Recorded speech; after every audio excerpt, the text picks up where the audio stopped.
Здравствуйте, вы смотрите «Вести», Чеченская Республика, в студии Луиза Яхяева и главные темы выпуска. Высокие гости. Мы увидели, что тут ребята подготовленные. Делегации из Южной Осетии во главе с Аланом Гаглоевым провели экскурсию по Российскому университету спецназа.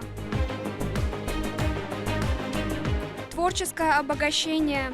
Для меня лично, как примет местный зритель этот спектакль в плане того, что другой язык. В рамках Дней культуры Южной Осетии в Чеченском государственном драматическом театре показали спектакль «Бурка».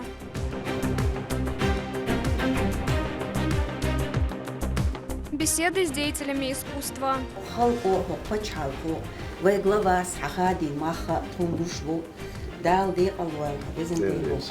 В детском саду Грозного организовали встречу малышей с заслуженным артистом России.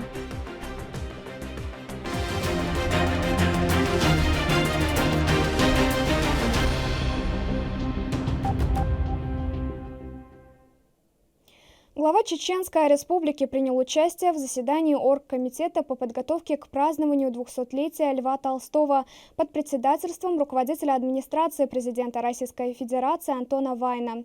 Каждый выступающий отметил значимый вклад писателя в мировую литературу и необходимость провести юбилей на самом высоком уровне. Рамзан Кадыров поблагодарил федерального чиновника за включение субъектов в список регионов для проведения праздничных мероприятий, посвященных дате рождения великого русского мыслителя. По словам политика, благодаря качественной работе Министерства культуры Чеченской Республики под руководством Айшат Кадыровой в кратчайшие сроки проведены необходимые организационные мероприятия к памятному дню. Уважаемый Антон Эдуардович, уважаемые участники заседания, спасибо, что включили в состав комитета по подготовке и проведению до 200-летия великого русского писателя Льва Николаевича Толстого. У нас запланировано мероприятие к юбилейной дате. Жизнь и творчество Льва Толстого тесно связаны с нашей республикой. В республике память о великом русском писателе основан культурно-этнографический музей его имени, который посещают туристы из разных уголков мира. В честь Льва Николаевича у нас назван населенный пункт, а также десятки улиц по всей республике. Уверен, празднование юбилея Толстого познакомит подрастающее поколение с жизнью и творчеством писателя, послужит формированию исторических ценностей, расширению культурного кругозора. Чеченская Республика готова к организации и проведению всех заявленных мероприятий. Спасибо за внимание. В Доме торжеств имени Дагуна Амаева прошла церемония закрытия фестиваля Дней культуры Южной Осетии в Чеченской Республике. За 2 дня жители Грозного смогли познакомиться с интересными культурными особенностями братского народа. Зрителям продемонстрировали известные театральные постановки, танцевальные и песенные выступления. Рамзан Кадыров вручил награды президенту и министру культуры Южной Осетии, а также всем деятелям культуры соседнего региона. Он поблагодарил гостей за визит, отметил красоту их обычаев и традиций, а также единство двух народов. Чеченская Республика и Южная Осетия имеют давние культурные связи. И этот фестиваль стал ярким и запоминающимся событием для всех нас. Спасибо президенту Южной Осетии Алану Эдуардовичу за то, что он лично приехал на эту церемонию в Грозный. Культура народов Южной Осетии самобытна, уникальна и является украшением культуры всего Седого Кавказа. Недавно в Цинвале с успехом прошли Дни культуры, посвященные нашей республике, где нашу делегацию очень тепло встретили и оказали огромную поддержку. Благодаря этим мероприятиям мы узнаем больше о культуре, традициях и обычаях другого народа через их творчество, театр, музыку и танцы. Наш первый президент, герой России Ахмад Хаджи Кадыров говорил, что без культуры нет нации. И сегодня мы свидетели, как 2 народа укрепляют братские связи. Желаю всем творческих успехов, благополучия и мира. Делегация из Южной Осетии во главе с Аланом Гаглоевым посетила Российский университет спецназа. Экскурсию гостям провел помощник главы региона Ахмед Дудаев. У них была возможность не только осмотреть, но и опробовать оружие. Подробнее в сюжете Мадины Нуцалчиевой. Российский университет спецназа уже давно успел зарекомендовать себя как некая кузница по подготовке высококлассных бойцов. Все добровольцы, которые отправляются на территорию Украины, в обязательном порядке проходят здесь двухнедельный курс обучения всем необходимым тактикам и навыкам. С осмотра тренировок по огневой подготовке новобранцев на открытом воздухе и началось знакомство президента Южной Осетии Алана Гаглоева с центром. Сопровождал гостя помощник главы региона, министр Чеченской Республики по национальной политике, внешним связям, печати информации Ахмед Дудаев. Здесь более тяжелое вооружение с пулеметами уже работает. Там дальше огневики с маленькими калибрами работают. А потом уже тактика специальная. Это досмотр угла, вход в помещение, работа в двойке, тактильном контакте. И здесь уже с этой стороны это как бы первая помощь, оказание транспортировки. Как это правильно транспортировать. Ну, у них сейчас в данный момент первые азы начинаются, потому что как само общество только что недавно уже зашло. И у них уже с первых азов начинается вся работа. А потом, как чуть углубление начинается, уже более углубленные там вопросы ставим. Далее они отправились в аэродинамический комплекс «Гудскай». За полчаса нахождения в аэротрубе можно потратить столько же энергии, как если пробежать марафон в 42 километра. Развивается координация движений и нагружаются мышцы-стабилизаторы. Происходит улучшение работы нервной системы и укрепление иммунитета. Недалеко там есть парашютный центр. Нигде в мире нет такого, чтобы аэродинамический комплекс и парашютный центр находились так рядом. Все в доступности, все. Глава очень увлекается этим Чтобы спортом. спрыгнуть с парашютом, подготовку двухчасовую, да, экспресс-подготовку. Начало Любой идет желающий может, да? Любой желающий. Без внимания не осталось и техническое оснащение. Гостю продемонстрировали имеющееся огнестрельное оружие, беспилотные летательные аппараты и элементы боевой экипировки центра. Маленькие дроны, FPV-дроны, это вот такого класса, их можно использовать как камикадзе, они несут на себе порядка килограмма нагрузки. Камера здесь стоит обычно без приближения, но у него и задача другая. Его задача это прилететь в один конец, да, и Скорость какая там у этого дрона? Скорости бывают тоже разные. Если он летит без нагрузки, там скорости они развивают до 200 км в час за 3 секунды. Но да, он просто пулей так, улетает и все. Но если мы идем с нагрузкой, ну где-то километров 100-120, он с килограммом полетит. Но даже на такой скорости поймать его, либо что-то с ним сделать уже практически невозможно. В Руси есть негласное правило. Ни один из гостей не уезжает оттуда, не опробовав свои силы на стрельбище.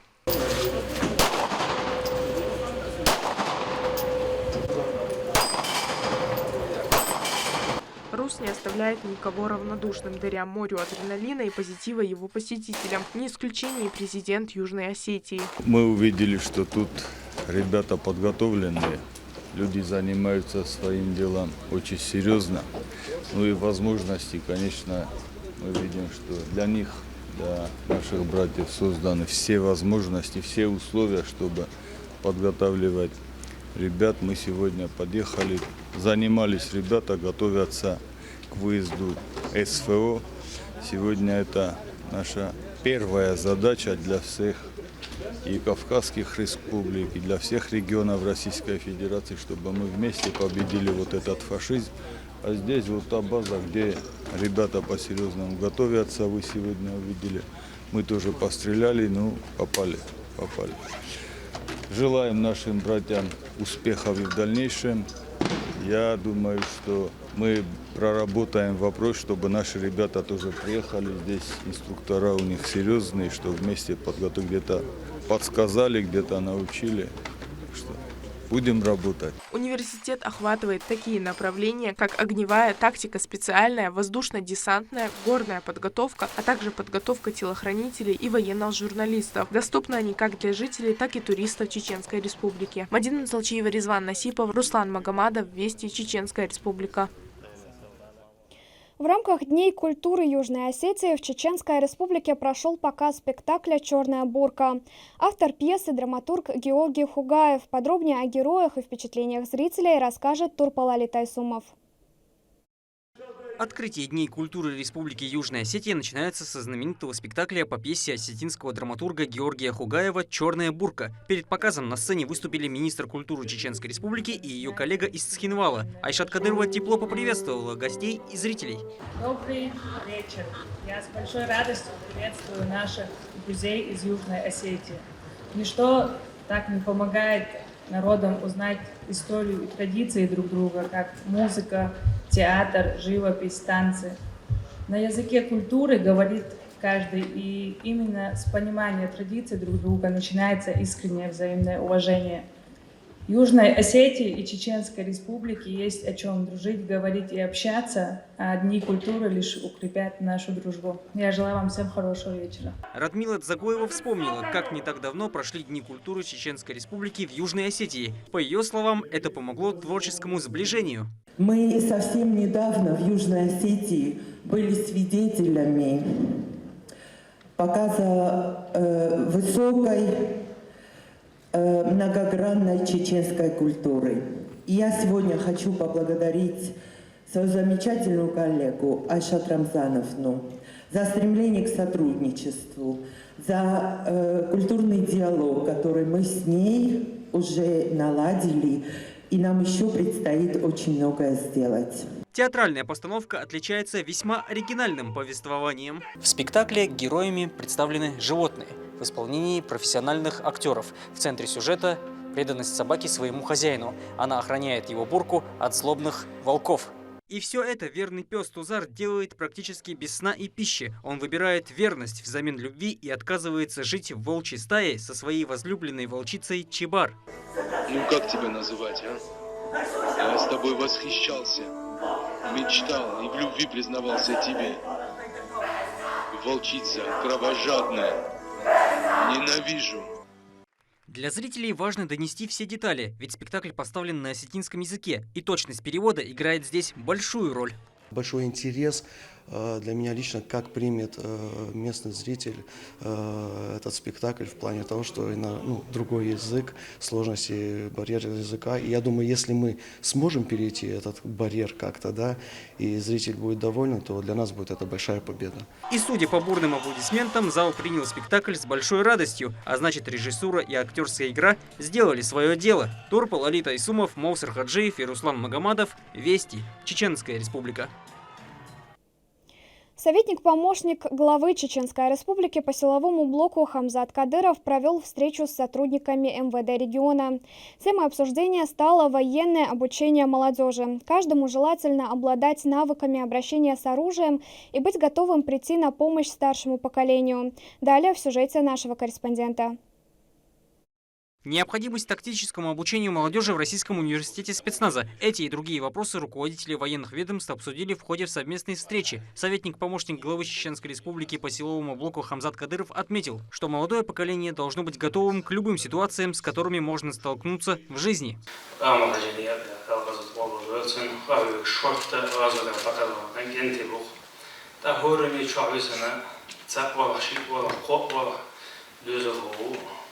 خيلا وقوه تأقى شديش ولينا شديش ميل خلونش لينا مش خلون شغل شقبلا هو مارشون يقاشيرج سون تانجينا ويغاوريونش تأقى نشانكي رودش سمستدونا بابلار إمنا تشوحوا المولدوش سيني ويروس سنتريحا чтобы они прошли подготовку.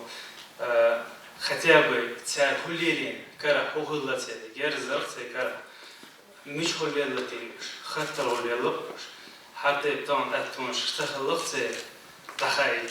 Заместитель председателя правительства региона по силовому блоку Абузейд Висмурадов в свою очередь напомнил, что каждый должен при необходимости быть готов встать на защиту выстраданного мира и не допустить разрушения целостности нации, созданной командой первого президента Чеченской Республики, героя России Ахмата Хаджи Кадырова.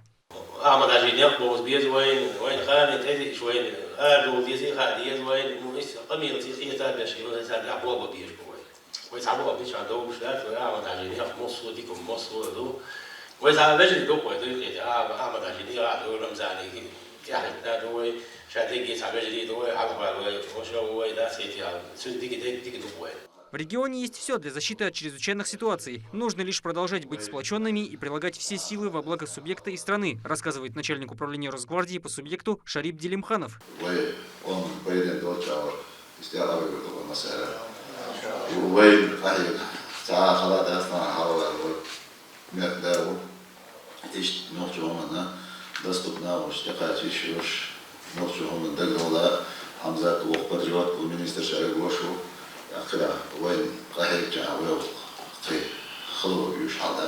Как отметили собравшиеся, бойцы, находящиеся в зоне специальной военной операции, являются примером храбрости и любви к родине, и быть готовым следовать их примеру – долг каждого.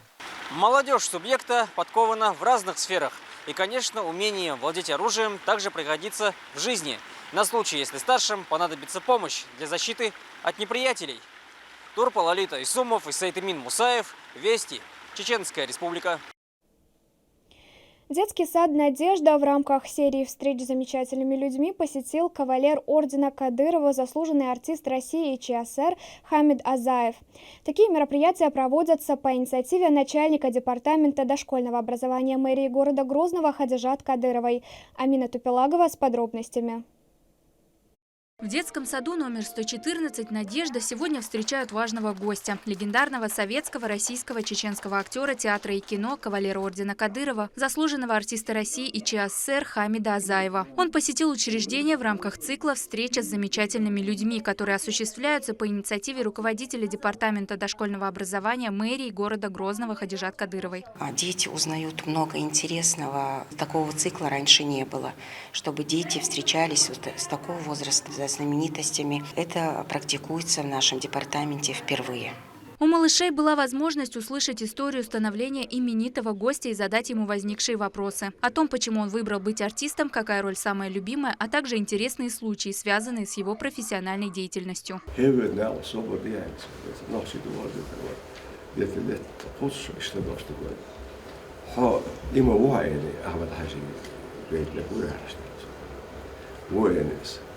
دلها شاتيات تصاخنا وعثر تيات تصابال كشاواز الشاش دالي نير حال هوس فدحر وسين حايل كير حابل أقول بقى يسخن شاف يا الله خدوني كل ذلك هذا وصل بيزماخ أكتورنا ثاني كريت كوبير بس السون سين ساتورك دشي دسنا زي В текущем году встреча особенно значима, потому что 2023 провозглашен в регионе годом чеченского языка. Малыши по такому поводу продемонстрировали свое владение им, прочитав стихотворение, а также показав очень душевную сценку о небезразличных соседях, отображающую красоту исконно чеченских понятий о сострадании и любви к ближним.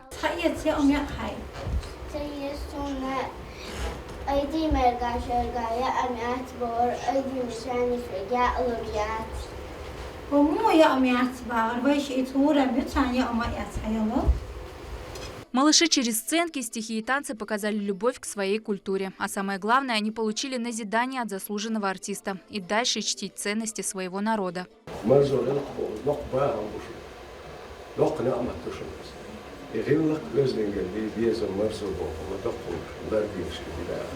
Отдавая дань уважения дорогому гостю, от лица Хадижат Кадыровой Хамиду Азаеву было передано благодарственное письмо и денежное поощрение от регионального общественного фонда имени Ахмата Хаджи Кадырова, а также священная книга мусульман Коран.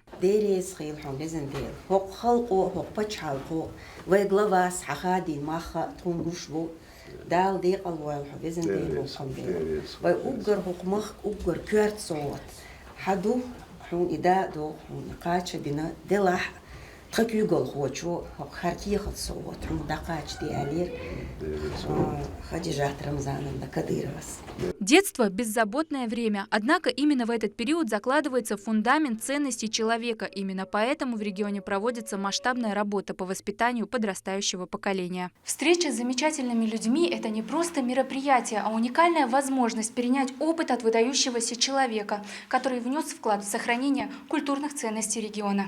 Амина Тупелагова, Хусейн Муртаханов. Вести. Чеченская Республика. В Чеченской Республике стартовал ежегодный 9-й региональный чемпионат Обилимпикс 2023. Это конкурс профессионального мастерства для людей с ограниченными возможностями здоровья. Мероприятие, проходящее под эгидой президентской платформы «Россия – страна возможностей», открылось в Чеченском государственном колледже. Участие в нем принял министр образования Чеченской Республики. Хушбауди Дааев посмотрел изделия, изготовленные учащимися СУЗа. Торжественная церемония сопровождалась насыщенной концертной программой. В Обилимпиксе примут участие 120 конкурсантов по 14 компетенциям. Состязание будет длиться 6 дней, завершение планируется 23 мая. Участников ожидают призы и подарки. Все направления, которые здесь озвучивались, от мастера по ремонту обуви до учителя биологии, все направления важны. Нам самая главная задача, чтобы мы сумели дать понять ребенку, инвалиду, молодому человеку, девушке, что они могут, они востребованы, мы готовы им помогать, обучать, в последующем предоставлять рабочее место и так далее. Нет сомнений, что компетентное жюри будет с глубокой внимательностью изучать и выбирать лучших мы даем, а потом уже дополнительно подготовив, поддержав, будем отправлять и на всероссийские соревнования, на всероссийские испытания. Поэтому я всем желаю удачи, хороших, удачных выступлений. Работа корреспондента ГТРК «Войнах» Адама Магомедова «Под крылом орла» заняла первое место в номинации «За наших» на 11-м международном телевизионном фестивале военно-патриотических фильмов и программ «Вечный огонь», который в этом году посвящен 80-летию Сталинградской победы. В конкурсе было осмотрено более 300 работ из 57 регионов России и 10 стран ближнего и дальнего зарубежья. Всего 85 телерадиокомпаний. В «Войнах» представил сюжет «Под крылом орла». В материале Адам Магомедов рассказывает о ключевой роли главы Чеченской Республики Рамзана Кадырова в проведении СВО с самого ее начала. Также фильм повествует о жизни беженцев из Донбасса, которые нашли приют в России и смогли адаптироваться благодаря регулярной помощи от регионального общественного фонда имени Героя России Ахмата Хаджи Кадырова, а также про подразделения воинственных чеченских бойцов, которые, не ведая страха и усталости, боролись с фашистами на протяжении нескольких месяцев. Благодаря именно этим доблестным парням многие остались в живых и могут рассказать про угнетение нацистов, вынудивших их покинуть свои дома. В номинации представлены «За наших» экспериментальная студенческая телестудия «Творец», Луганск, «Под крылом орла», ГТРК «Войнах». Телевизионный проект, посвященный строительству памятника воину-освободителю в Кемерове, ГТРК «Кузбасс». Зачитываю ГТРК «Войнах», «Под крылом орла». Адам Магомедов. Сюжет победителя Адама Магомедова посвящен вкладу Чеченской Республики в спецоперацию России на Украине, а также о том, как проживают беженцы из ЛНР и ДНР в Ростовской области. Спасибо большое участникам. К этому часу это все события. Еще больше новостей вы сможете узнать в наших социальных сетях и на платформе «Смотрим».